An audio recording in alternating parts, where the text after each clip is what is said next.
ನಮಸ್ತೆ ಸ್ನೇಹಿತರೆ, ಇವತ್ತಿನ ವಿಡಿಯೋದಲ್ಲಿ ಇನ್ಸ್ಟೆಂಟ್ ಆಗಿ ಉಪ್ಪಿನಕಾಯಿನ ಯಾವ ರೀತಿ ರೆಡಿ ಮಾಡ್ಕೊಳ್ಳೋದು ಅಂತ ತಿಳಿಸ್ತಿದ್ದೀನಿ.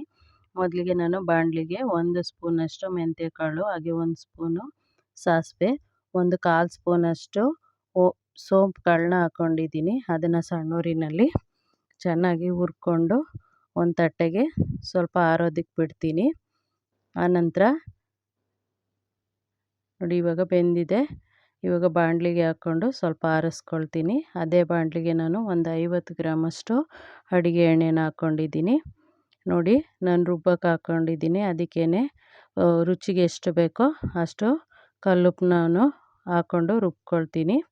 ಇವಾಗ ನಾನು ಬಾಣಲಿಗೆ 50 ಗ್ರಾಮಷ್ಟು ಅಡುಗೆ ಎಣ್ಣೆ ಹಾಕಿದ್ನಲ್ಲ, ಅದಕ್ಕೆ 1 ಸ್ಪೂನಷ್ಟು ಸಾಸಿವೆ ಹಾಕ್ಕೊಂಡಿದ್ದೀನಿ. ಹಾಗೆ ಒಂದು ಅರ್ಧ ಸ್ಪೂನಷ್ಟು ಹಿಂಗನ್ನ ಹಾಕ್ಕೊಂಡೆ.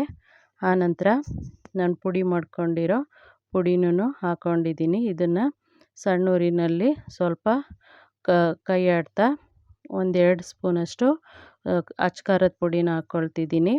ನಿಮಗೆ ಎಷ್ಟು ರುಚಿಗೆ ಬೇಕೋ ಅಷ್ಟನ್ನು ಹಾಕ್ಕೋಬೋದು. ನಾನು ಒಂದು ಮಾವಿನಕಾಯಿಗೆ ಇಲ್ಲಿ ರೆಡಿ ಮಾಡ್ಕೊಳ್ತಿದ್ದೀನಿ.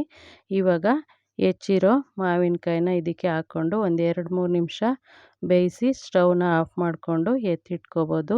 ಇದು ಬೇಗ ಆಗುತ್ತೆ, ಅಂದರೆ 1 ವಾರ ಇಡ್ಬೋದು ಹೊರಗಡೆ ಅಷ್ಟೇ.